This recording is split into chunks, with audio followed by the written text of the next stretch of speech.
Bonjour mes amis de SOS Stress et bienvenue dans cette vidéo intitulée «Pourquoi est-ce qu'on ne vous respecte pas?».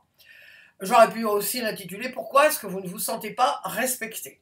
Alors pourquoi j'ai écrit ce texte, enfin cette vidéo, pourquoi j'ai fait cette vidéo, c'est parce que je reçois beaucoup de commentaires, aussi bien sur les chemins d'intuition que sur SOS Stress, de personnes qui me disent qu'elles ne se sentent pas respectées, qu'on ne les écoute pas, que, par exemple, dernièrement, une personne qui avait pris certaines dispositions pour son mari, et la famille de son mari est venue, et puis a pris d'autres dispositions, elle s'est sentie vraiment pas respectée du tout.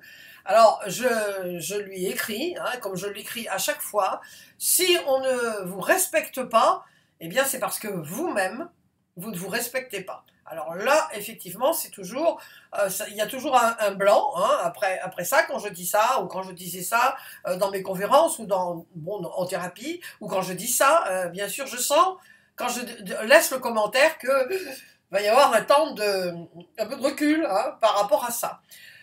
Tout ce qui se passe à l'extérieur n'est que le reflet de ce qui se passe à l'intérieur. Soyez bien certains de ça. Si vous, par exemple, si il y a beaucoup d'agressivité autour de vous, comme moi j'en ai parlé souvent ici sur le blog, il y a beaucoup d'agressivité autour de moi, je me dis stop, qu'est-ce qu'il y a, Jung, qu'est-ce qui se passe à l'intérieur, avec quoi tu n'es pas contente, qu'est-ce qui se passe que tes besoins ne sont pas satisfaits. C'est une question aussi de besoin. Donc, vous ne vous sentez pas respecté quand? Alors quand? Eh bien quand vous avez vraiment le sentiment que on ne s'occupe pas de votre opinion, ou quand vous donnez votre opinion et puis la personne récemment, hein, on m'a dit finalement, moi je parlais à quelqu'un, elle me demandait mon avis, mais finalement elle ne faisait que, elle n'a fait que ce qu'elle avait décidé de faire. Ou quand tout simplement vous vous sentez vraiment impuissant par rapport à quelque chose, que c'est comme si quelque part vous ne comptiez pas, ou on ne fait pas attention à vous, vous n'existiez pas, vous êtes impuissante. Enfin bon, il y a tout un tas de saboteurs qui se baladent par là. Alors, le respect, il y a une façon très simple de se rendre compte, de vous rendre compte, si vraiment vous êtes dans une phase de non-respect de vous-même, c'est-à-dire que vous n'êtes pas content du tout avec ce qui se passe par rapport à une situation, par rapport à une communication, eh bien, c'est votre corps. Alors, votre corps, quand vous êtes détendu, le corps, il est voilà, vous voyez, il n'y a pas de problème de cou, il n'y a pas de, comment dire, vous ne sentez pas, comme hier, moi j'étais complètement tendu, là, en train de corriger les épreuves de mon bouquin, mais alors, bon, à un moment donné, je me dis, mais ma pauvre Young, respire. Bon, là, c'était pas une question de respect, mais bon, tout de suite dans le corps, vous savez, c'est le reflet, vraiment le reflet de votre inconscient, hein. Quand il y a un petit problème, tout de suite, ça, ding ding, il arrive, et puis il vous le dit. Donc, la meilleure façon de savoir si vous êtes dans le respect ou le non-respect de vous-même, c'est simplement d'écouter votre corps. Alors, par exemple, si quelqu'un vous dit, voilà, j'ai pris cette décision, t'es d'accord, et que vous ne l'êtes pas, mais voilà, oui, d'accord, oui, d'accord, oui, on part aux Seychelles, hein, oui, alors vous voudriez partir aux USA, ou au Pérou, et puis votre mari, lui, il veut partir aux Seychelles, ou vice-versa. Bon, bref. Donc, immédiatement, votre corps, il y a quelque part dans votre corps, il va y avoir une tension.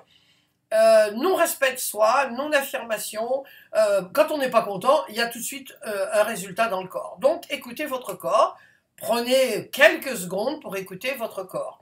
Alors, c'est quoi quand on ne vous respecte pas? C'est quoi? Eh bien, quand on ne vous respecte pas, c'est, par exemple, quand on vous propose quelque chose, là, comme je viens de vous dire, et puis, bon, c'est comme, voilà, rien. Oui, d'accord, je te demande ton avis, mais bon, finalement, je m'en fiche, quoi.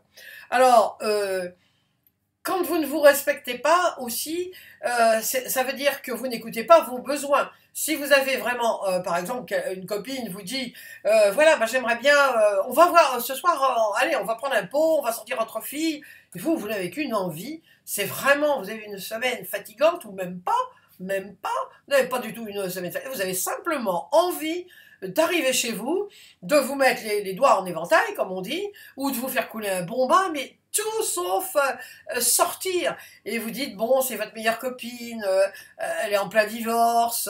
Alors, vous savez, je connais la chanson. Il y a tous, à un moment donné ou à un autre de notre vie, on n'a pas respecté ses besoins, ça c'est sûr. Et donc, vous vous forcez à sortir. Donc, automatiquement, vous voyez forcer. Hein, quand on force, on est dans la tension. Alors, pourquoi est-ce que vous ne vous respectez pas? Pourquoi est-ce que vous n'écoutez pas vos besoins? C'est lié. Hein. Eh bien, tout simplement parce que vous n'avez pas une bonne estime de vous ou vous ne vous donnez pas de valeur, tout simplement. Je suis toujours éberlué d'entendre des personnes, vous voyez, c'est mon gros dada, oui, c'est vrai que bon, les personnes qui me suivent depuis bientôt 10 ans savent, ouais, c'est mon gros dada, la confiance en soi et l'estime de soi. Pourquoi? Parce que ce sont les bases, c'est vraiment les fondations de votre maison, de vous-même. Donc, je suis toujours épatée, moi, d'entendre des personnes, bon, qui font des psychanalyses, comme moi j'ai fait, et ou des thérapies diverses, etc., etc. On ne les fait pas travailler sur l'estime de soi, sur la confiance en soi. Et les personnes me disent, j'en ai déjà parlé ici, ça n'est absolument aucune critique dirigée vers personne, je dis que je m'étonne, hein, tout simplement. Je m'étonne qu'il ne soit pas obligatoire dans tout ce cursus qu'on nous enseigne, PNL, hypnose, etc., etc. Moi, personnellement, ça n'engage que moi, il devrait être obligatoire de faire toujours travailler nos clients, peu ou prou, hein, selon le niveau de peu de confiance et de peu d'estime de soi qu'ils ont, parce que c'est vraiment la base. Alors, quand on ne se respecte pas, c'est quoi? C'est parce qu'on a peur d'être rejeté, on a peur de ne pas être aimé, on a peur que si on dit effectivement, on va dire, oh là là, mais qu'est-ce qu'elle est, oh là là, qu'est-ce qu'elle est égoïste celle-ci, et finalement, vous laissez toujours passer les autres avant. Ça crée quoi? De la frustration, de la colère, hein, parce que, et alors, moi j'ai quelqu'un dans ma famille qui a un peu tendance, les bords sont larges, qui avait, parce que bon, ça se soigne, qui avait un peu tendance à toujours laisser passer les autres avant elle. Bon, résultat, de temps en temps, alors il y avait ça arrivait comme une cocotte minute, comme moi j'ai été pendant des années et des années à cause de ça, puis à un moment donné, ça pète, vous savez, alors là, c'est vraiment un tsunami, et alors là, c'est un tsunami, tout simplement, donc, avant d'en arriver à la cocotte minute dont le couvercle pète, comme on dit, ça fait des dégâts. Hein. Donc vous voyez, ce que je veux dire, c'est que quand vous ne vous respectez pas, c'est comme si vous aviez un grand bandeau, là, vous avez sur la tête, un gros truc qui vous dit « Je ne m'aime pas, je ne m'accepte pas, attention, je ne suis pas parfaite, donc... » Vous voyez, c'est pas la peine, je suis pas bien, hein, tous les trucs de sabotage, d'auto-sabotage qu'on se raconte, et l'autre le sent. Je raconte toujours ça, moi j'ai été une femme battue, heureusement, je vous fais une petite parenthèse, les gens sont toujours un peu choqués quand ils savent que j'ai été une femme battue, parce que j'en ai parlé pendant mes séminaires, ou... voilà, je ne sais pas si j'en ai parlé dans mes livres, mais bon, peu importe. Quand je parle que j'ai été une femme battue, je dis que la personne qui m'a battue, j'avais une part de responsabilité, et 2, m'a rendu un fier service. Alors là, je peux vous dire que, oulala, on a besoin d'un éventail, vous voyez, parce que les personnes me disent, mais elle est complètement, j'ai déjà entendu, hein, elle est complètement barjot, celle-là. Si je n'avais pas eu une piètre estime de moi-même, pensez-vous que j'aurais attiré quelqu'un qui me traitait mais vraiment un chien, non, parce que moi je traite mes animaux vraiment très bien, mais comme on dit, comme un chien, et puis qui m'a envoyé 3 fois à l'hôpital. Donc, il m'a rendu un fier service parce que un jour j'ai quand même ouvert les yeux, et le jour où j'ai ouvert les yeux, j'ai travaillé sur moi pour justement remonter mon estime, hein, et surtout me donner de la valeur, et surtout avoir confiance en moi. Tout ça, quand vous êtes dans le respect de vous-même, vous êtes affirmé. Parce que c'est ça, on ne peut pas être affirmé si on n'a pas une bonne confiance en soi. parce que vous irez voir comment dire, l'article, enfin les nombreux articles d'ailleurs que j'ai écrits sur l'affirmation, parce que c'est un gros problème mondial, on pourrait dire, hein.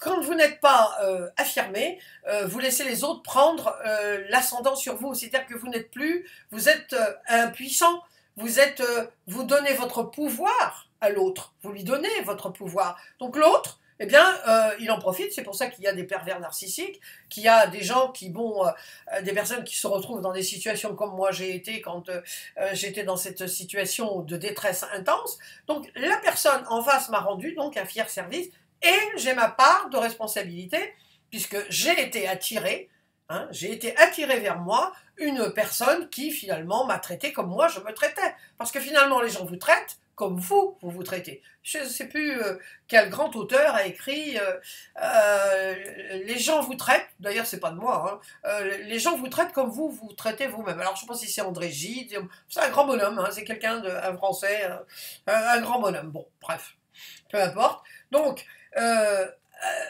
si vous voulez vraiment vous respecter, ben, il va falloir accepter de faire plaisir aux autres. Oh bah oui, mais quand même, elle est tellement gentille. Oui, vous savez, gentille. Oui, oh bah oui, quand même. Parce que ne croyez pas que en n'écoutant pas vos besoins, en ne vous respectant pas, ça n'a pas des conséquences. Bien sûr que ça a des conséquences. Ça a des conséquences, bah, comme moi je viens de vous expliquer. Puis ça a des conséquences parce qu'un jour, vous allez peut-être péter un câble. Ou si vous ne pétez pas un câble, eh bien, vous pouvez avoir un ulcère à l'estomac et malheureusement d'autres maladies dont je tairai le nom ici. Alors, qu'est-ce qui est important de faire? Eh bien, c'est de s'accepter. Vous savez, vous n'êtes pas parfait. Alors, moi, je vais vous dire, et ça, c'est pour terminer, parce que je voulais finir sur une note drôle, amusante, parce que je suis certaine que ça va vous amuser. Je suis né le jour de la Saint-Parfait. Voilà, je laisse aux Français voir quel est le jour de la Saint-Parfait. Donc, c'est quand même lourd hein, à porter. Vous avouerez que c'est quand même lourd. Bon, évidemment, c'est pour plaisanter. C'est accepter que vous n'êtes pas parfait. C'est ce que je dis, visez toujours l'excellence, mais pas la perfection. La perfection n'existe pas dans ce monde, c'est impossible. Même les magnifiques sculptures de Michel-Ange, ou les peintures de Léonard de Vinci et tout ça, il y a toujours un petit quelque chose. Ça n'est pas parfait. Bon, heureusement, vous vous rendez compte, ça serait rudement enquiquinant si on vivait dans un monde de perfection. Hein, franchement, je trouve que... Bon, alors... quand vous, pour terminer complètement, maintenant je dis complètement, après la Saint-Parfait, si vous voulez vous respecter, si vous voulez que les gens vous respectent, prenez le temps de vous demander, bon, je m'affirme, petite question, je vous le rappelle, hein, parce que c'est toujours bon de le rappeler, quand vous êtes devant quelqu'un et vous voulez vous affirmer, première question, est-ce que je suis prêt à m'affirmer? C'est-à-dire, est-ce que je suis prêt à dire que je ne suis pas d'accord, calmement, hein, parce que quand on est affirmé, on ne crie pas, on ne fuit pas, on dit simplement, voilà, bah oui, d'accord, ok, oui, j'entends bien ce que vous me dites, mais bon, moi, mon avis est que ceci, que cela. Bon. Et si l'autre surenchérit qui n'est pas d'accord, oui, ok, mais moi, voilà, c'est le fameux disque rayé dont je parle dans mes articles sur l'affirmation. Bon. Donc, la première question, c'est est-ce que je suis prêt ou prête à m'affirmer? C'est-à-dire à dire que je ne suis pas d'accord, tout simplement à écouter mes besoins et à dire ce que j'ai à dire. Il y a un risque. Est-ce que je suis prêt à courir le risque? Alors, si vous voulez dire à votre patron que ça commence à bien faire parce qu'il vous garde tous les jours jusqu'à plus et que effectivement vous avez votre petit garçon qui vous attend et que vous arrivez chez vous il est 9h30 et que le lendemain à 6h30, 7h vous repartez, ce qui a été mon cas, bon à un moment donné c'est vrai, je me suis dit ça ne peut plus durer, donc je vais voir mon patron et lui dire que non, ça ne peut pas continuer comme ça. Mais j'étais affirmée. Et comme j'étais affirmée, comme j'ai écouté mes besoins, comme je me suis respectée, la personne, mon patron en l'occurrence, m'a dit très bien, ok. Il a parfaitement entendu ma demande et bon, ça s'est très bien réglé. Soyez convaincus que lorsque vous êtes affirmé, quand vous vous respectez, les autres vous respectent. Parce que c'est un peu, vous voyez, comme les vases communicants. On a appris ça à l'école. Bon, c'est assez enquiquinant, là, le truc qui monte, l'autre qui descend. Là. Mais voilà, vous ne vous respectez pas. Vous êtes là. L'autre, il est dans une position de force, oui, parce qu'il sent qu'il a un ascendant sur vous. Et plus vous allez dans l'affirmation, Le but, c'est ça, la communication. Vous voyez, c'est ça. C'est pas d'être comme ça ou comme ça, non. La communication non violente, c'est, voilà, c'est ça. On est d'accord, on est à égalité. Ce qu'on appelle gagnant-gagnant, vous voyez. Donc, la communication gagnante-gagnante. Bon. Donc, respectez-vous. Soyez toujours attentif à ces deux questions. Bon, effectivement, si vous sentez dans votre corps, quand vous dites, voilà, il y a un risque que, quel est le risque? Que je sois viré, que, voilà, que mon amoureux, il me laisse, ou que ma femme me demande le divorce. Ok, je sais quel est le risque. Deuxième question primordiale, est-ce que je suis prêt ou prête à assumer ce risque? Voilà, c'est tout. Et là, vous serez dans le respect de vous-même et dans l'affirmation. Si vous n'êtes pas prêt, très bien. Il n'y a pas le feu au lac, comme disaient les Suisses. Il n'y a pas le feu au lac. Un jour ou l'autre, vous serez prêt. Mais c'est un pas de vous dire, bon, aujourd'hui, je ne suis pas prêt ou prête, mais je sais qu'un jour, ça va venir et que je me respecterai parce que c'est quelque chose qui se fait petit à petit. C'est pas d'un jour à l'autre. Mais avec ces deux questions, le corps qui vous répond quand vous êtes dans l'écoute de vos besoins, dans le respect de vous-même, hein, eh bien, avec ces petites clés de rien du tout qui ne coûtent rien, je peux vous garantir, j'en suis l'exemple le plus flagrant, je peux dire, je peux vous garantir que vous allez vous respecter et surtout que les autres vont vous respecter. Si les autres ne vous respectent pas, j'ai commencé avec ça, je finis avec ça, c'est parce que vous ne vous respectez pas. Donc je me respecte, les autres me respectent. Vous allez voir, c'est assez bien de s'affirmer, et puis beaucoup de gens qui ont des problèmes, vous savez, comme ça, c'est parce qu'ils n'arrivent pas à exprimer, à écouter leurs besoins, à verbaliser ce qu'ils ont envie de dire. Donc, je suis certaine que de plus en plus, vous allez vous affirmer, vous respecter et écouter vos besoins. À très très bientôt et n'hésitez pas à me laisser vos commentaires.